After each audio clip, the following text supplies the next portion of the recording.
Bismillahirrahmanirrahim. Alhamdulillahirabbil alamin wassalatu wassalamu ala asyrafil anbiya'i wal mursalin sayyidina Muhammadin wa ala alihi washabihi ajmain. Rabbi shrah li sadri wa yassir li amri wahlul 'uqdatam min lisani yafqahu qawli. Amma ba'd. Assalamualaikum warahmatullahi taala wabarakatuh. Salam sejahtera. Kembali lagi bersama saya untuk bual sains. Okey. Bual sains dalam podcast Musti untuk episod kali ini, dan tajuk yang kita akan bawa untuk episod kali ini ialah inspirasi sains, teknologi dan inovasi dari alam ciptaan Tuhan, insya-Allah. Baik. Dan bukan saya sebagai panel ya, saya tak jadi moderator, tapi bersama saya selaku panel iaitu Profesor Madya Teknologi, Dr. Muhammad Nazir bin Muhammad Khalid, pensyarah kanan dari Fakulti Kejuruteraan dan Sains Hayat, Universiti Selangor. Assalamualaikum Prof. Waalaikumsalam warahmatullahi wabarakatuh. Apa khabar? Baik, alhamdulillah, sihat. Ni tadi ice breaking itu orang pun dah rancak ni. Maksudnya episod kali ni memang rancak. So jangan scroll, jangan pergi mana-mana, stay sampai habis rancangan ni, insya-Allah. Baik, kita nak bercerita tentang inspirasi STI dari alam ciptaan Tuhan. Mungkin sebelum kita nak masuk ke topik yang kita nak cerita, first thing first, background Prof. Mungkin boleh cerita sikit Prof. Dari mana backgroundnya, macam mana? Silakan. Baik, pertama sekali saya seperti nama yang diberi tadi, Muhammad Nazir Muhammad Khalid, selaku pensyarah ataupun Profesor Madya di Universiti Selangor dalam bidang kejuruteraan elektrik asalnya. Kemudian saya menyambung pengajian saya ke peringkat PhD dalam bidang bahasa Al-Quran. Dari situlah saya melihat banyaknya kosakata yang ada di dalam Al-Quran yang menjurus kita berfikir ke arah sains. So dari situlah saya menyambung pengajian dalam bidang bahasa Al-Quran hinggalah tamat PhD, dan tapi masih lagi menetap di Universiti Selangor lah sebagai lecturer di sana. Cuma dah mula masuk dalam dunia ceramah ke mana-mana, termasuk Masjid Surau dan juga di sekolah-sekolah, dan hari ini di Musti sendiri. Alhamdulillah. Agak mungkin boleh saya tanya sikit, dah berapa lama dah? Kalau startnya dari 2016. Wih, lama, 10 tahun dah. Dah 10 tahun dah. Cuma yang makin rancak ni sejak 2-3 tahun kebelakangan ni lah. Alhamdulillah. Sebelum ni banyak ke sekolah dan juga surau. Cuma kali ni dah mula masuk ke kementerian dan juga pusat-pusat di bawah agensi kerajaan. Baik. Prof ni sering mengatakan ada hubung kaitnya Al-Quran, alam semesta dan juga STEM ni.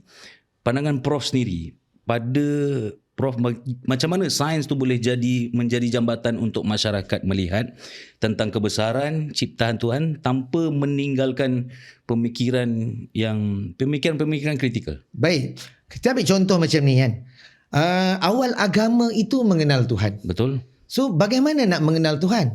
Yang pertama melalui kalamullah, yakni Al-Quran. Yang kedua melalui kalam Rasulullah, yakni hadis. Dan yang ketiga melalui makhluk ciptaannya. Maka dengan mengkaji makhluk ini tadi, kita dapat melihat tanda-tanda kebesaran Tuhan. Sebagai contoh, apakah di dalam Al-Quran ada cerita tentang langit? Tentu ada kosakata langit. Betul. Namun langit yang sebenarnya di luar. Apakah di dalam Al-Quran ada kosakata tentang lautan? Ya, ada. Tetapi lautan yang sebenarnya di luar. Apakah di dalam Al-Quran ada kosakata tentang lebah? Ya, ada kan. Tetapi kalau buka Al-Quran keluar lebah, terlepas Al-Quran tu kan. Betul tak kan? Jadi kita nak tengok lebah yang sebenarnya, tengok di luar. Seperti itu yang disebut dalam surah Al-An'am ayat yang ke-99.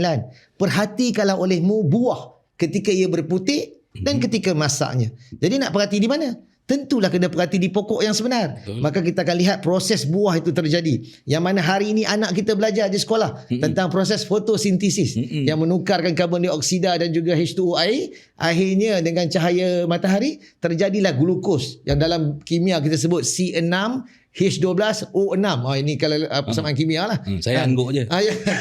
Dan juga oksigen yang dibebaskan untuk orang ramai ni kan. Itu yang kita tengok kat situ tu. Yang antara yang menarik tentang sains. So apabila kita mengkaji tentang langit dan kita merasakan penciptaan langit itu hebat, maka yang menciptakan langit itu maha hebat. Betul. Apabila kita mengkaji tentang lautan dan kita merasakan penciptaan lautan ini sangat dahsyat, maka sang pencipta lautan itu maha dahsyat. Sebab itu saya lihat kenapa perlu untuk kita menguasai bidang-bidang kritikal, yakni sains, teknologi, kejuruteraan, matematik ni, kerana hal itu telah diperingatkan kepada kita melalui kalamullah Al-Quran.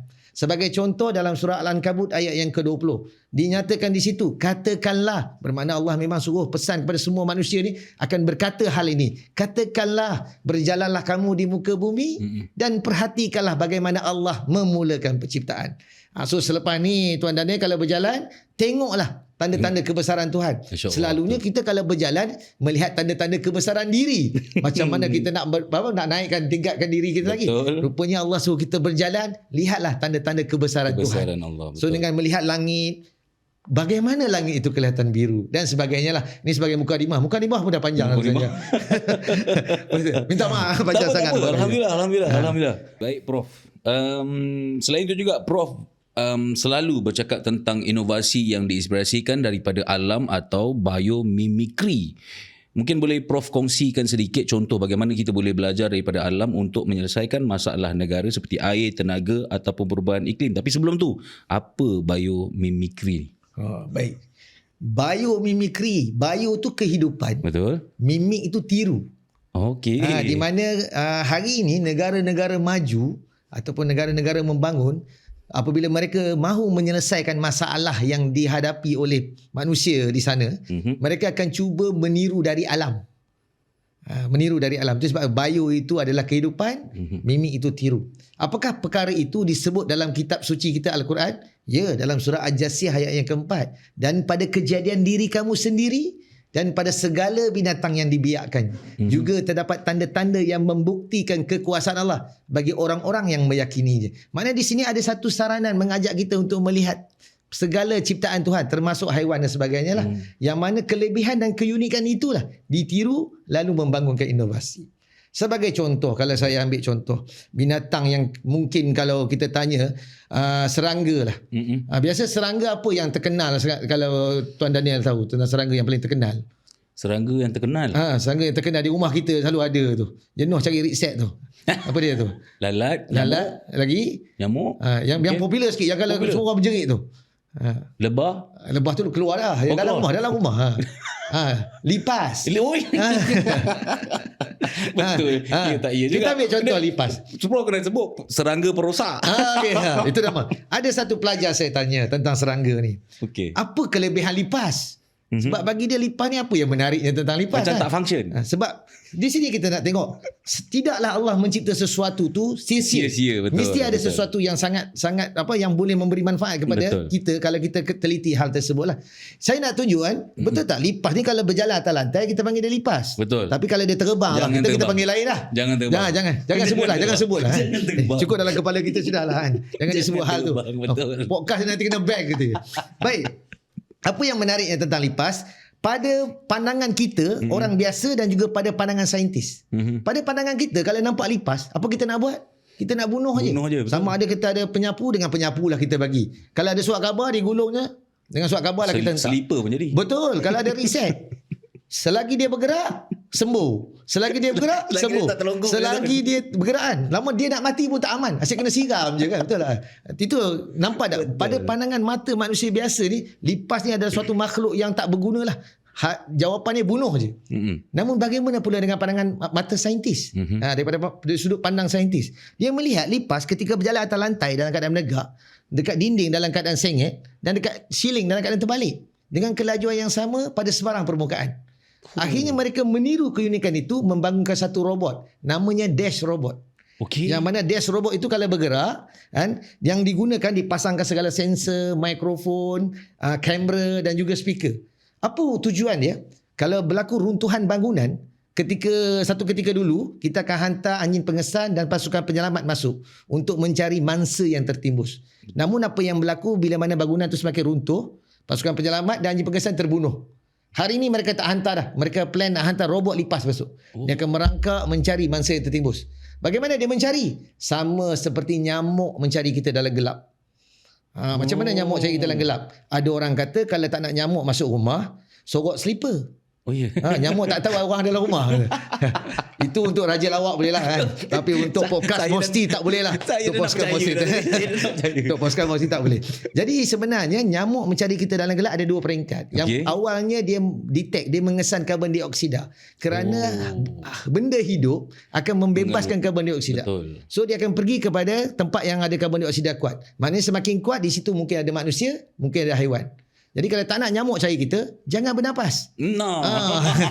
Matilah pula nanti kan. So yang kedua, apabila nyamuk semakin hampir dengan kita, dia akan nampak kita dalam bentuk termal, iaitu warna kuning, oranye, merah. Semakin panas merah. Sebab tu orang tua-tua dulu pesan, sebelum tidur jangan main. Nanti nyamuk akan nampak seluruh badan kita ni panas. Dia akan nampak warna merah. Dia akan nampak ni hidangan yang besar ni. Apa ni kan? Pernah dengar tak kalau kita tidur dengan kawan kita berdua, yang sebelah ayah tidur, tapi kawan ni kata apa, macam mana kau boleh tidur, aku semalam nyamuk banyak, yang seorang lagi tidur elok je. Betul. Lalu dia tuduh apa, kau ni tidur mati ni, padahal dia tak kena nyamuk sebab badan dia sejuk, sedangkan yang satu lagi panas. I see. Maka dia diserang oleh nyamuk. Nyamuk nampak dia je, nyamuk tak nampak rupa handsome kita. Nyamuk nampak dia merah hari tu, maka dia serang. Lepas tu orang tua-tua dulu, kalau kita bising nyamuk banyak, dia suruh buat apa? Pergi mandi. Dia turunkan suhu tu. Tapi cuma orang dulu tak boleh nak explain kenapa. Maka bila dah suhu dah turun, baru tidur. Cuma hari ni ramai orang dah guna aircon. Jadi apa yang saya nak tunjuk tu, bagaimana mereka meniru lipas tadi untuk mencari mangsa yang tertimbus tu. Dengan membangunkan robot lipas, meniru kepada keunikan lipas tersebut. Dan sekarang ni yang terkini, mereka dah tak guna remote control. Mereka guna handphone. Ketika dia swing ke kanan pusing. Swing ke kiri pusing. Untuk lipas tadi dah. Kita tanyalah pada mereka, tidak akan nampak macam menyiksa binatang. Nak tahu apa jawapan dia? Dia kata jangka hayat hidup lipas ni 3 bulan. Selepas dia pasang alat itu, masih hidup 2 bulan setengah. Kira okey lah. Pendek 15 hari lah. Tapi bila saya fikirkan balik, lipas yang patut hidup 3 bulan, dapat dekat saintis jadi 2 bulan setengah. Kalau dapat dekat kita, hari tu lah hari terakhir dia. Kan? Betul tak kan? Jadi kat sini ya. Tapi yang saya nak cerita tentang biomimikri. Banyak betul hari ini inovasi ditiru daripada alam. Tentang langit, tentang awan, tentang tumbuh-tumbuhan. Akhirnya membangunkan inovasi. Yang mana inovasi itu banyak memberi manfaat kepada manusia. Contohnya macam lipas tadi. Ya. Termasuk nyamuk juga. Nyamuk yang mencari manusia dalam gelap tadi, sama ada awalnya detect karbon dioksida, kemudian detectnya haba tadi tu. Itu juga dibangunkan satu alat, yang mana alat itu boleh detect manusia dalam gelap, melihat pada haba badannya. Betul. Dan juga mencari manusia yang menyorok, tetapi kita boleh detect karbon dioksidanya. Contoh saya masuk dalam satu bangunan, satu bilik, dia ada 3 bilik, dalam bilik tu ada 3 orang. Tapi bacaan karbon dioksida menunjukkan ada 8 orang. Mana lagi 5? Rupanya ada yang menyorok kat dinding. Ada yang menyorok kat siling. Senang nak cari orang yang bersembunyi ni. Itu tujuannya. Salah satu faktor antara yang menarik tentang biomimikri. Wow. Ini antara benda baru juga yang membuka minda dan mata saya sendirilah personally. Okey, kita bergerak ke soalan yang seterusnya. Malaysia sedang bergerak ke arah negara berteknologi tinggi. Pada pandangan Prof, bagaimana kita boleh menjadikan sains lebih dekat di hati generasi muda terutamanya, dan bukan sekadar subjek untuk peperiksaan? Kita kena bermulalah. Tidak lagi mengajar subjek sains tu khusus untuk peperiksaan. Betul. Kita dah mula kena mengajar mereka melihat sains itu adalah lebih kepada mengenal diri dan juga mengenal alam ini secara tidak langsung, mengenal pencipta alam ini. Kita kena bawa mereka begitu. Contohnya kita ajar mereka melihat di luar bagaimana langit itu kelihatan biru. Lalu diterangkan cahaya putih matahari, akhirnya kena pada prisma kaca, keluar warna 7 warna. Betul. Setiap warna ni ada gelombangnya. Kena cerita, akhirnya langit kita yang terdekat ni nampak warna biru, nanti petang kita nampak dia kuning, lagi petang kita nampak dia orange lagi petang kita nampak dia merah. Salah satu tandanya masuk waktu maghrib, mega merah di langit. Kenapa merah? Tadilah pada jarak yang jauh hanya gelombang panjang yang sampai. Jadi anak-anak kita kena diajar begitu. Sekurang-kurangnya dia sedar subjek sains yang dia belajar tadi kena dengan kehidupan dia. Dia akan lihat tentang perkara tersebut. Tidak lagi khusus untuk lulus exam saja. Itu yang perlu dibawa lah. Yang mana contoh saya pernah lihat lagi masa saya kecil, ada satu dokumentari menunjuk bagaimana guli dibuat. Ramai budak tertarik nak tengok. Guli dibuat. Ya, kalau orang main guli, betul. Yang warna-warni macam mana dibuat? Ramai yang nak tengok. Dia mesti dibawa begitu sekarang. Jangan cerita pasal formula dulu. Jangan cerita pasal formula dan apa semua tu dulu. Kita cerita tentang tu dulu. Baru dia akan datang minat. Baru dia nak pergi lebih lanjut nanti. Bagaimana gasing dibuat. Yang terdekat dengan dia lah. Itulah perkara yang saya lihat Sebenarnya sudah bermula sebenarnya sekarang apabila sejak Malaysia melancarkan STEM ni. STEM, Cuma mungkin kena lagi giat. Cuma sebab proses peralihan tu daripada exam oriented kepada yang sekarang ni memang ambil masa. Tu salah satu hebatnya MOSTI ni, dia membantu ke arah tu lah, untuk membantu sekolah ni ataupun pendidikan ni untuk lihat pendidikan STEM tu, sains tu tadi, lebih menarik dari sudut tu.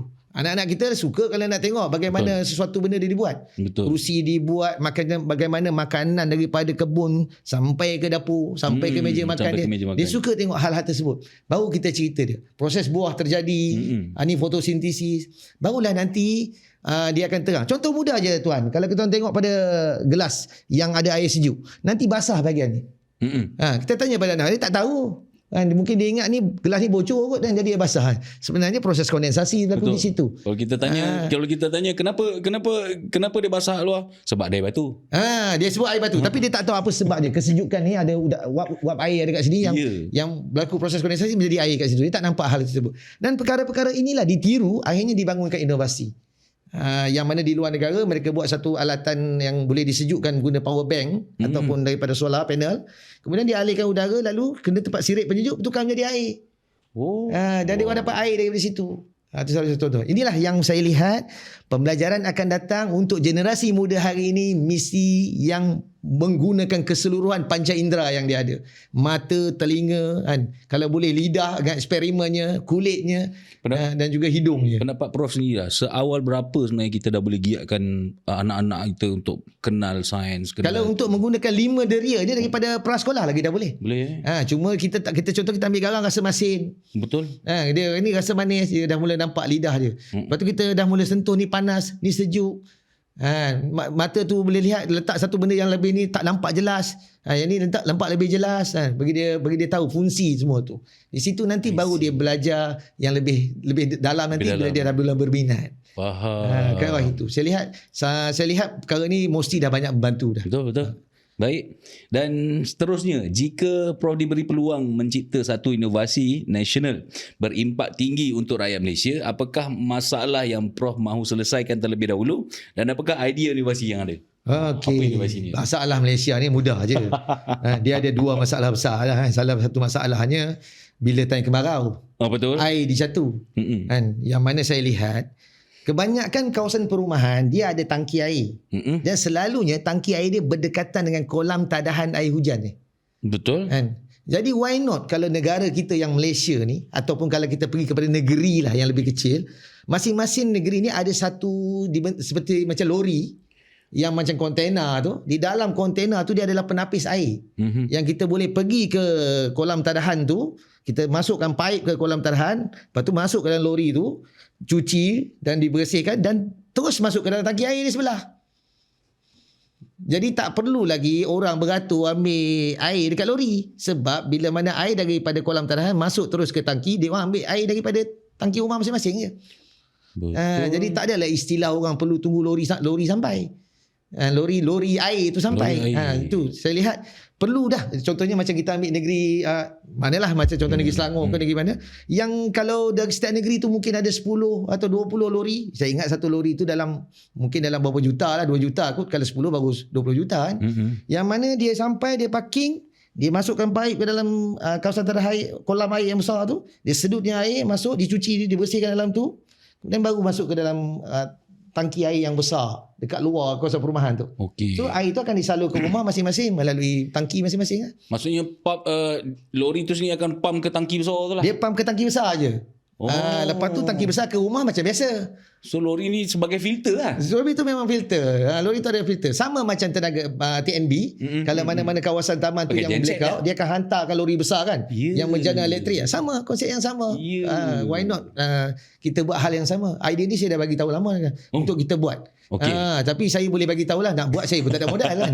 Jadi nak tunjuk dia, idea ni saya mudah. Sebab kebanyakan contoh macam kawasan perumahan saya ada satu tangki air, sebelahnya kolam ni, panjang dia, lebar dia macam dah 2 kali badan bola sepak, panjang dia dah macam 10 kali padang bola sepak. Mana jumlah air dia cukup untuk temporary sebelum loji air penapisan air itu di baik pulih lah. Baik pulih. Jadi dia panggil kita panggil lori penapis air yang orang panggil portable lah, yang boleh pergi mana-mana tu. Itu saya contoh. Wow. Yang kedua pula saya lihat masalah kita ni tentang banjir. Setiap kali banjir ni apa yang berlaku, banyak sangat kereta yang tenggelam. Yang tengah parking pun tenggelam, yang sedang berjalan pun ada yang tenggelam. Jadi saya lihat tambah pula kereta yang hari ni banyak guna electronic part. Jadi kita bimbang berlaku short circuit lah. Betul. Jadi kita perlu satu yang boleh memotong cut off bateri kereta tu sebelum kereta tu betul-betul tenggelam. Faham. Jadi barang elektronik ni biasanya macam handphone ni, kalau tenggelam dalam air, kalau dia tak on tak ada masalah, nanti kita jemur, dia boleh pakai balik. So sama macam tu juga, selagi dia tak short circuit dia akan okey. Saya lihat benda-benda gitulah. Cuma yang air tu lebih utama lah, sebab dia menjadi masalah tahunan kita. Tapi kalau macam kereta tu sendiri, maksudnya circuit breaker lah. Dia sensor untuk detect air, dan dia potong bekalan elektrik daripada bateri. Maksudnya sampai satu level, katalah sampai level suku tayar ke. Touch bawah betul. Janganlah sampai dah penuh boleh potong maksudnya sebelum tu. Touch body je. Apa tu? Cut terus. Betul. Ada orang tanya, kalau tiba-tiba kita letak bawah, tengah lalu dia potong, kereta mati tak? Kalau bateri putus tak mati lagi. Stop enjin baru mati. Betul. Jadi dia masih okey lagi. Tujuannya kita nak protect elektronik tu. Itu antara yang saya lihat setakat inilah, yang saya nampak. Mungkin kalau saya diberi ruang, itulah yang saya akan nampak untuk buatkan. Betul. So yang ini adalah masalah yang sentiasa berlaku di negara kita saban tahun. Kalau tak keberatan lah Prof, saya nak share juga. Saya punya idea juga. Silakan. Sebab saya pernah bagi idea ni dekat adik masa di UiTM lah, boleh saya sebut. Dia guna idea ni untuk projek sains, give idea lah macam tu lah. Menang. Idea ni apa? Kita menggunakan remote sensing ke atas sebuah ambulans. So setiap ambulans ni bergerak sampai dekat traffic light. Traffic light tu kita tak payah. Traffic light boleh detect hijau tu, dia akan hijau. Dia akan beri laluan terus. So kita tak ada masalah dari segi ambulans tersangkut, dan mana-mana juga mungkin escort dan sebagainya. Betul. Mungkin itu juga boleh di tengah, sebab pada saya lah, pendapat saya, setiap saat nyawa betul. Berharga. Itu mungkin saya lihat idea tu sangat baik. Cuma bila bab praktikalnya nanti dia kena pastikan. Biasanya traffic light ni berdekatannya. Traffic light mana yang nak hijau tu kan. Maksudnya contohnya laluan dia tu dia kena ada 2-3 sensor yang detect. Yes. Maksudnya dia kena tahu direction of ambulance tu sendiri. Itu tak ada masalah, itu technical aja. Technical aja. Tapi saya sekarang idea yang penting idea tu penting. Idea tu bagus. Itu technical je. Nanti orang akan tanya lah macam mana tu. Itu bab technical. Itu bab technical. Kita bagi idea technical lah fikir. Technical fikir. Itu senang, itu mudah. Baik. Mungkin kita nak teruskan dengan soalan seterusnya, iaitu ramai orang rasa sains itu susah atau hanya untuk golongan-golongan tertentu je Prof. Pada pandangan Prof sendiri lah, bagaimana kita boleh jadikan STI ni lebih mudah difahami dan juga dekat dengan kehidupan rakyat, harian rakyat? Dulu orang ingatkan sains ni pada orang-orang yang genius saja. Betul. Ataupun untuk saintis mata-mata. Nak belajar sains ni nak jadi saintis. Tapi kalau kita tengok pada sistem pendidikan kita pun memang seolah-olah menjurus ke arah itu. Betul. Cuma kebelakangan ini dia lebih sifat terbuka bila adanya TVET dan sebagainya lah, yang memberi ruang kepada anak-anak kita memilih untuk masuk bidang mana yang mereka ceburi lah, asalkan mereka berminat dan mereka teruskan pengajian mereka lah sampai tamat. Yang harus kita tahu, sains ni adalah satu upaya manusia untuk memahami alam ni. Tentulah yang paling faham tentang alam ni adalah pencipta alam ni, Allah Azza wa Jalla. Maka ada tuntutan tadi tu. Katakanlah berjalanlah kamu di muka bumi dan perhatikanlah bagaimana Allah memulakan penciptaan. Maknanya ada di situ tu kita tengok. Dan ada ayat yang lain akan kami perlihatkan kepada mereka tanda-tanda kebesaran kami dari ufuk cakrawala hinggalah ke dalam diri mereka. So macam mana nak tengok yang di ufuk cakrawala? Perlukan teleskop dan sebagainya lah. Itu yang kita ada planetarium negara dan juga kalau nak tengok dalam diri kita tentang nanoteknologi, sebab tu kita ada unit nanoteknologi kat Mosti ni kan. Yang mana hal-hal ini seharusnya kita kena tahu. Sebab arahannya, perintahnya ada. Sehingga Allah kata apa? Hingga jelas bagi mereka bahawa Al-Quran itu benar. Maknanya proses untuk memahami alam ni terbuka pada semua orang. Bukan semestinya menjadi saintis, menjadi orang biasa pun, rakyat marhain pun harus tahu tentang sains. Sebab tak mustahil orang hari ni tak nak pakai handphone. Mustahil orang hari ni tak nak pakai kenderaan. Kalau kita tidak ada ilmu itu nanti, bimbang kita kena tipu je nanti. Contoh, kereta kita rosak sikit. Mungkin rosak dia sikit je lah. Betul. Tapi oleh kerana kita tak tahu tentang ilmu sains, ilmu kejuruteraan, maka hal tersebut kita ditipu. Yang mungkin bayarannya mungkin dalam berbelas ringgit je, dah jadi ratusan ringgit. Dah habis dah duit keluar. Balik dah muka monyok kan. Kena sembelih. Lepas tu anak cakap banyak, anak sekolah marah. Dah satu keluarga kena marah kan. Disebabkan ilmu tadi tak ada. Jadi kita tak mahu jadi orang kata manusia yang selalu ditipu lah kerana tidak ada pengetahuan tersebut. So pengetahuan untuk sains ni adalah pengetahuan yang seharusnya semua orang belajar. Betul. Bukan hanya pada golongan-golongan tertentu saja kan. Sebab tu saya sangat suka kalau adanya pusat-pusat sains dan apa yang dibuka, bawalah anak kita pergi tengok. Kalau ada pertandingan inovasi, bawalah. Mosti ni banyak menganjurkan pertandingan inovasi. Bawalah mereka untuk pergi tengok. Saya pernah tengok satu pertandingan antarabangsa. 2 orang budak, satu daripada Jerman, satu daripada New Zealand. Bertanding, nak tahu apa projek dia? Aircon, kan ada air menitik. Ya, betul. Dia buat paip terus ke pasu bunga. Itu je. Jadi saya tanya kepada budak tu, selamat ke air tu untuk bunga tu? Dengan yakin dia jawab selamat. Tanpa ada kajian saintifik pun. Tapi tak apalah. Nak tahu berapa umur dia bang? 11 tahun. Bertanding di peringkat international. Antarabangsa. Jadi kita harap generasi anak-anak kita pun begitu. Cuma kebelakangan ini sudah ada. Kita nak lagi ramai yang begitu. Melibatkan diri. Sebab tu saya cukup banggalah dengan usaha yang dibuat oleh Kementerian Mosti ini sendiri dan juga kementerian-kementerian lain yang menggiring anak kita ke arah itu. Betul. Baru kita orang kata berdiri sama tinggi, berduduk sama rendah. Yang kita akan ada sikit keyakinan diri lah. Tidaklah kita selalu memandang mereka yang di luar tu lebih daripada kita. Betul. Kita yakin kita pun boleh mampu sama dengan mereka satu hari nanti. Betul, insyaAllah. Ini antara contoh lah saya lihat. InsyaAllah. Wow. Best, menarik ni. Panjang lagi kalau kita nak elaborate sebenarnya. Tapi kita nak teruskan dengan soalan. Kalau Prof boleh pilih satu fenomena alam yang paling banyak memberi inspirasi kepada inovasi manusia, apakah ia dan kenapa? Kalau saya kan, yang paling banyak adalah kitaran air. Oh ya? Kitaran air. Sebab apa yang menjadi menariknya kitaran air itu, yang mana Allah pun sebut dalam Al-Quran, Allah hantar angin dan awan dan sebagainya, dan anak kita pun belajar di bangku sekolah lagi tentang proses kitaran air, iaitu proses kejadian dan hujan dan sebagainya. Cuma kalau tuan masih ingat lagi tak tahulah kalau tuan sempat belum lahir lagi, saya tak tahulah. Dulu ada satu berita dunia jam 10. Betul. Yang mana setiap malam akan dipertontonkan kepada kita bagaimana keadaan masyarakat Afrika. Betul. Di sana yang kurus kering. Betul. Dihurung dengan lalat sebagainya kan. Yang memang sedihlah kita tengok keadaan itu. Yang mana mereka ni ada masalah untuk mendapatkan air bersih. Kan? Dan menjadi susahnya pada mereka di keadaan tersebut lah. Jadi apa yang saya nak lihat, bagaimana seorang jurutera, seorang arkitek yang melihat keadaan tersebut lalu mendapatkan ilham untuk mencari punca air kepada mereka ni. Dia melihat bagaimana proses kejadian hujan, di mana disebut dalam Al-Quran kan? Dan kami hantarkan angin sebagai pembawa air. Rupanya dalam udara kita ni ada kelembapan, ada wap air, dan udara yang bergerak dipanggil angin. Udara yang bergerak yang membawa air seperti kabus atau embun, apabila langgar kepada jaring yang banyak, maka lekatlah tumpuk-tumpuk air pada jaring tersebut. Keadaan ini sama seperti sarang labah-labah di waktu pagi. Pernah tengok sarang labah waktu pagi ada air? Daripada mana datangnya air? Tidaklah labah-labah tu cedok air di bawah. Tadilah kabus atau embun yang langgar pada jaring tersebut kan. So hal ini ditiru, lalu dibangunkan satu menara Warkawata Tower. Yang mana apabila kabus atau embun langgar, lekat air menitik ke bawah kerana graviti dan terkumpul di bawah. Tidak lagi orang Afrika perlu jalan jauh-jauh untuk dapat air, hanya perlu keluar rumah untuk cedok air. Besar dah pahala dia kalau dia ni seorang yang Muslim, memberi manfaat kepada ramai manusia. Ni yang saya lihat, inspirasi yang saya lihat yang paling baik tadi adalah kitaran air tadi. Seperti mana saya cerita tadi, apabila kita minum air sejuk, di luarnya basah. Betul. Itu salah satu contohnya juga. Di Lima, Peru, di mana pasangan suami isteri ni, dia buat satu perangkap kabus seperti jaring juga. So apabila kabus atau embun langgar, menitik masuk ke dalam longkang, Longkang tu daripada paip lah. Lalu mengalir masuk ke dalam tangki.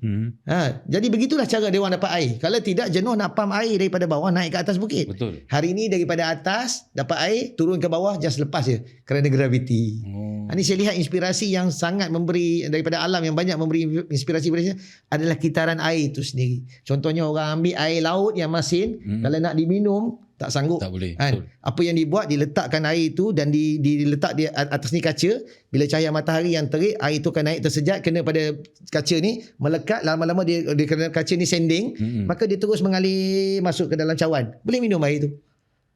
Air itu boleh minum. Air yang telah dan telah lalu proses penjejatan tadi, penyulingan tadi, boleh minum terus tanpa perlu tu. Dan itulah yang menjadi idea kepada orang dulu membuat radas penyulingan yang hari ini ada di sekolah. Setelah 1200 tahun masih lagi diajar. Besar pahala orang yang mencipta tu.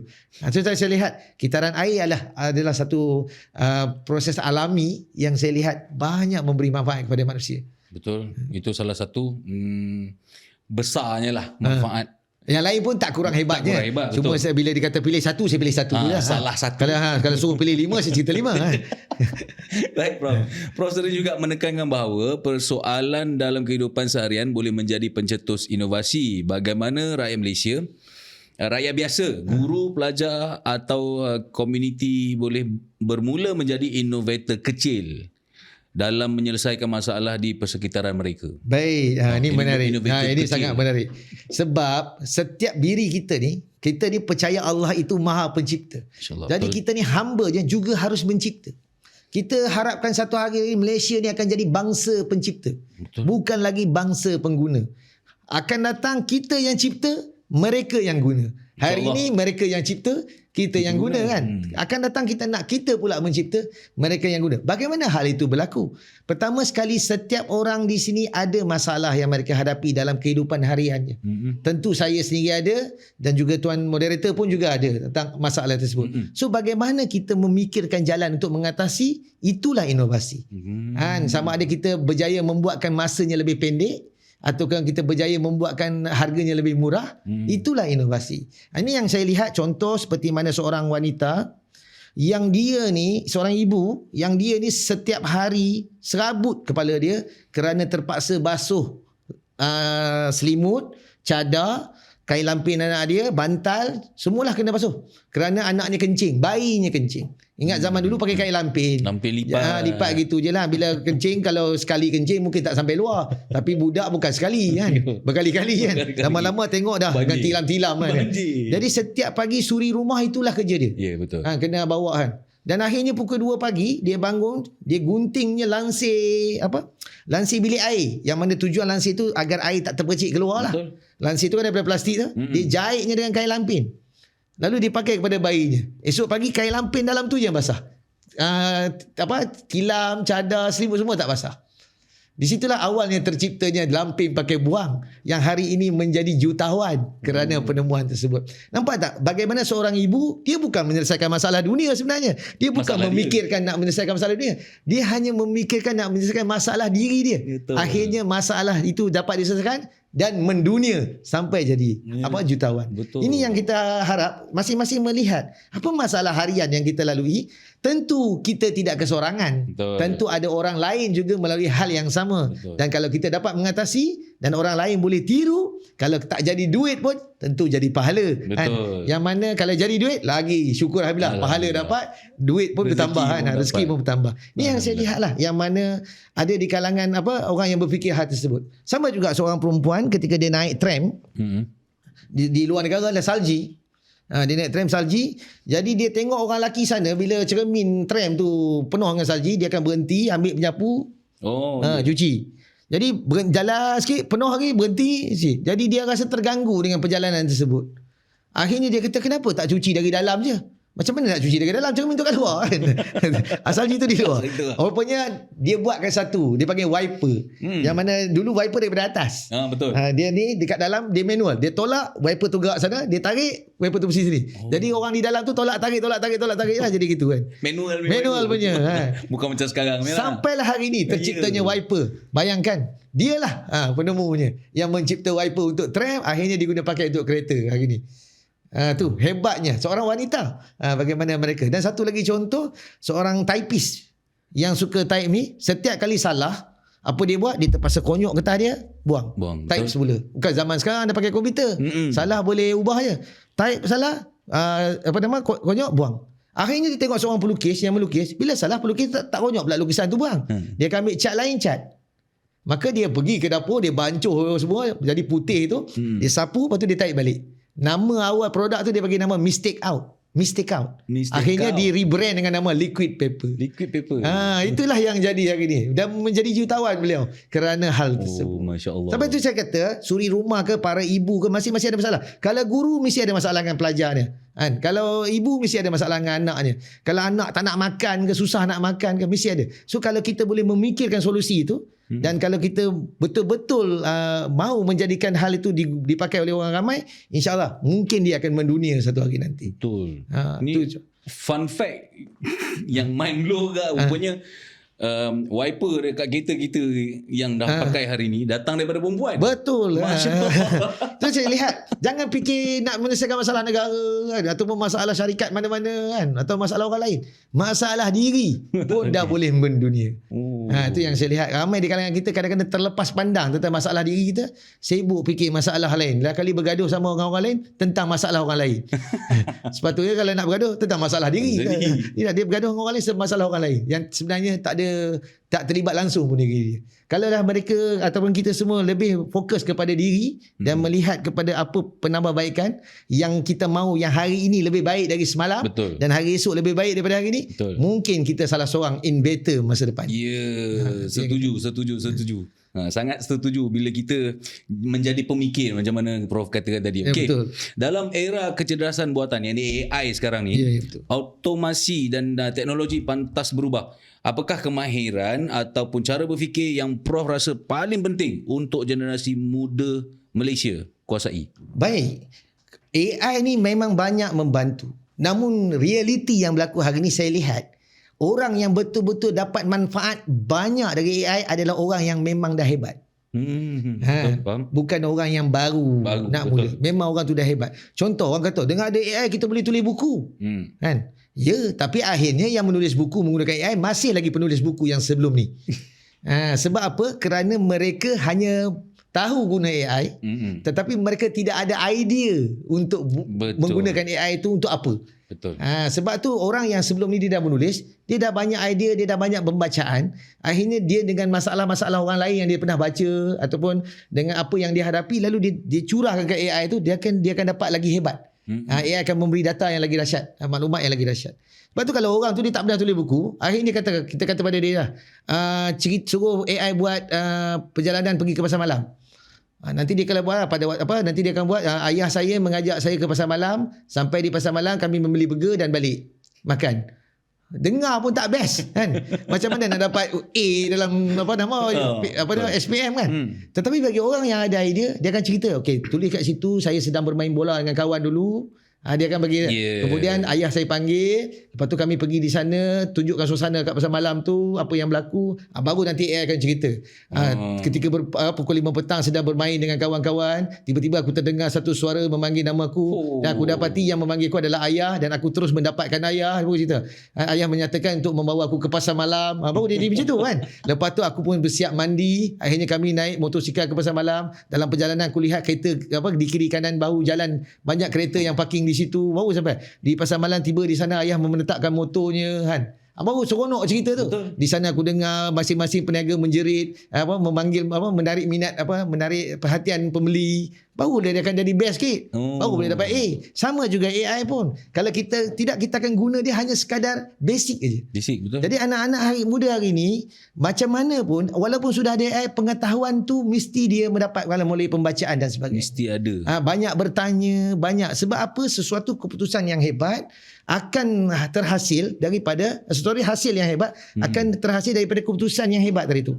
Keputusan yang telah kita setujukan. Macam mana keputusan itu datang? Daripada maklumat yang hebat. Bagaimana maklumat yang hebat itu datang? Daripada soalan yang hebat. Kalau anak-anak hari ini pandai bertanya dan bijak bertanya kepada AI, insya-Allah dia akan dapat maklumat yang hebat.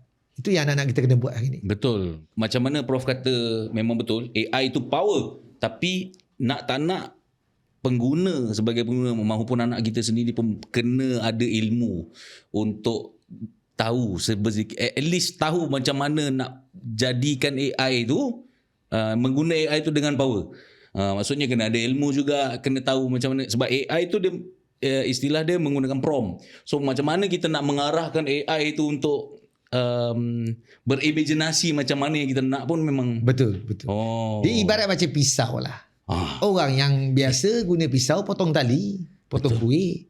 Tapi orang yang mahir, dia boleh gubah buah temikai jadi bunga. Betul. Kan? Jadi sama juga dengan AI pun. Dia tools yang betul. mana kita cerdiknya kita berdasarkan pengetahuan yang kita ada. Mungkin pengetahuan tu datang daripada kursus-kursus yang kita attend. Tak ada masalah kalau kita keluarkan sikit belanja untuk belajar tentang AI ni. Pergilah mana-mana kursus. Dan dengan ilmu-ilmu tu tadi, kita boleh buatkan sesuatu yang mungkin terkini, yang belum lagi orang lain capai. Wow, betul. Kalau betul. tidak nanti kita hanya buat yang biasa je lah. Hari ni orang buat poster je lah dengan AI tu. Tapi seperti mana saya kata, orang yang hari ni berjaya dalam AI, ada dah orang yang sebelum ni memang dah berjaya pun. Memang dia dah berjaya dah daripada hidup dia sebelum ini. Namun AI ni telah mempercepatkan kerja dia.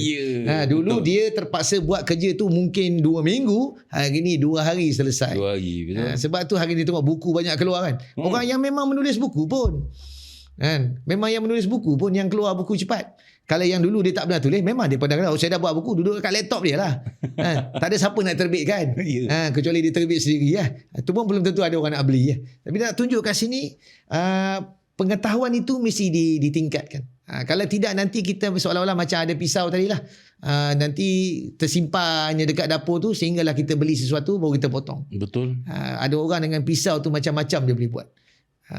Orang kata berbaloi lah dia beli tu. Betul. Hari ni AI kan dah ada yang full version. Kalau kita kena langgan beli kan. Betul. Baru kita rasa nak membeli tu. Sebab apa, kita tahu dia, kita labur kan, dan kita akan dapat pulangan yang jauh lebih dahsyat daripada tu. Ini pengetahuan ni anak-anak kita, termasuk kita lah yang berminat kan. Yang berminat untuk apa, tambah nilai, tambah income mungkin, tambah pengetahuan. Labur kalau sedikit untuk belajar tentang AI. Saya rasa pihak kerajaan pun banyak bantu kursus-kursus ni. Ada kursus dia. Pergilah. Bukan belajar AI ni sekadar nak tanya kat ChatGPT kan.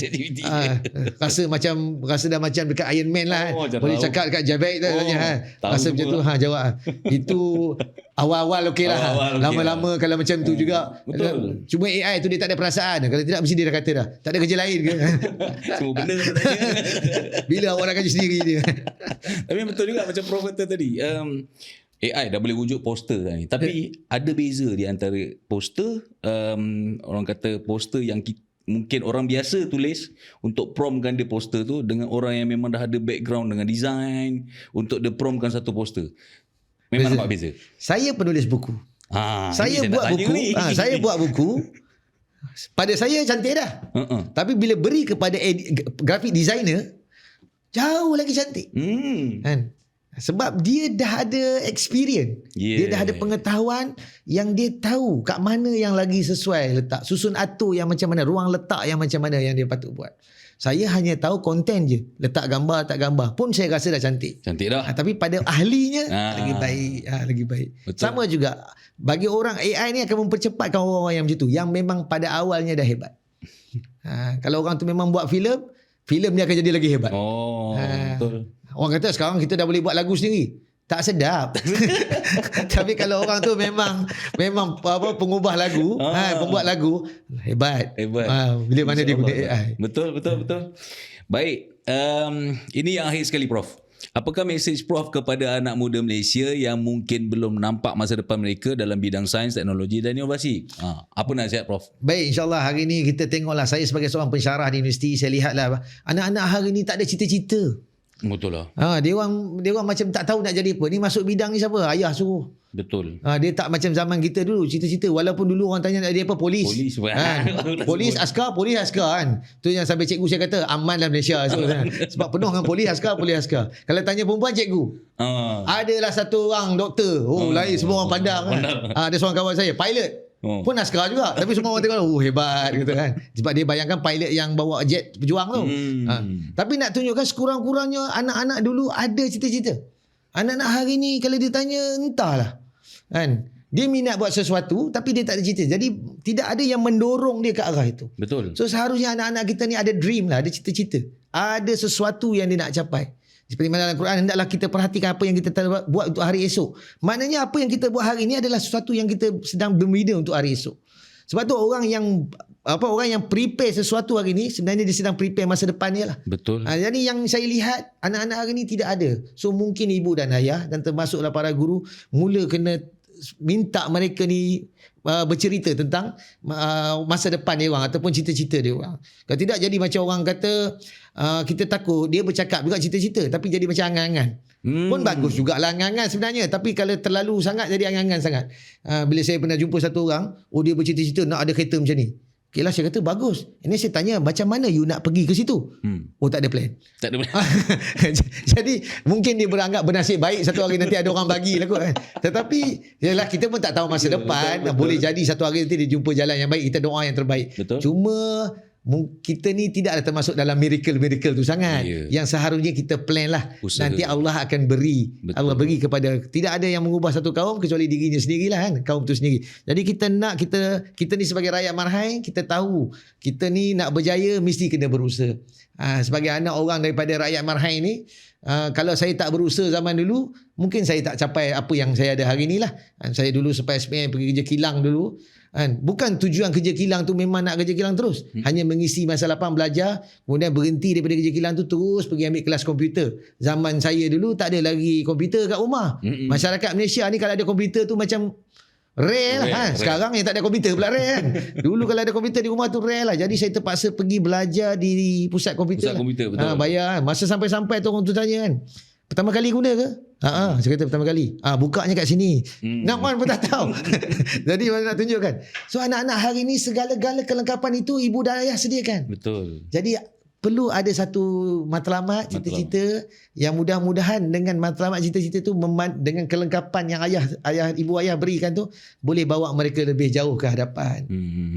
Di mana kita nak mereka ni terlibat dalam pembangunan negara satu hari nanti. Betul. Mungkin kita boleh relatekan juga cita-cita dan mengenali diri, dan juga mungkin daripada topik kita hari ini iaitu inspirasi sains dan teknologi itu sendiri, dari ciptaan, mengenal diri, mengenal Tuhan, dan mungkin baru datangnya cita-cita. Betul. Itu yang kita kata. Sebenarnya kalau kita tengok, kita harus membaca ayat yang tertulis, yakni Al-Quran, dan juga membaca ayat yang terbentang, yakni alam. Kerana di antara ayat yang tertulis Al-Quran ni dan juga ayat yang terbentang, yakni alam, di situlah letak kunci tamadun yang hilang. Yang mana kita harap anak-anak kita lah pemegang kunci tersebut. Yang mana mereka lah yang akan membuka dan akhirnya tamadun itu kembali menyerlah naik. Yang kita sebut hari inilah konsep masyarakat madani itu tadi tu. Betul. Yang membangkit balik tamadun tersebut. Yang mana anak-anak hari ini bukan lagi bangsa pengguna. Mereka lah bangsa pencipta. Kemudian mereka pergi berhijrah mengembangkan ilmu ke masyarakat seperti mana orang dahulu sampai ke negara kita. Barulah kita tak jadi orang-orang yang tak tentu arah. Hari ini kita dah jadi orang yang celik. Betul. Kerana pernah orang dulu datang dan mungkin satu hari nanti anak kita pula yang pergi. Generasi penerus kita lah yang pergi. Ini yang perlu ditanam kepada generasi yang akan datang, iaitu mengenal pencipta je melalui kalam, yakni Al-Quran dan juga alam ciptaannya tu tadi. Masya Allah. Banyak yang kita ceritakan hari ini. Menarik topik ni sebenarnya. Kalau kita nak kupas pun banyak lagi yang boleh kita kupaskan. Mungkin tak cukup dengan masa yang kita ada. Tapi apa pun, itu sahaja yang kita ada setakat ini. Apa pun, sekali lagi saya nak ucapkan jutaan terima kasih kepada Profesor Madya Teknologi Dr. Muhammad Nazir bin Muhammad Khalid, pensyarah kanan Fakulti Kejuruteraan dan Sains Hayat Universiti Selangor, di atas kesudian ini. Terima kasih banyak-banyak Prof. Sama-sama. Sebenarnya saya sejujurnya memang rasa macam banyak lagi benda yang saya boleh nak tanya ni. Boleh call balik. Boleh call. Ngopi boleh. Ngopi boleh. Baik, insyaAllah terima kasih kepada anda yang nak menonton sepanjang episod ini. Terima kasih juga, dan jangan lupa like, komen, share, panjangkan lagi. Mungkin ilmu ini tidak sampai hanya pada anda, kita panjangkan kepada insan-insan yang lain, insyaAllah. Sesungguhnya tiada hari tanpa sains. Kita jumpa lagi di episod akan datang, insyaAllah. Wabillahi taufiq wa hidayah. Assalamualaikum warahmatullahi taala wabarakatuh. Terima kasih. Jumpa lagi.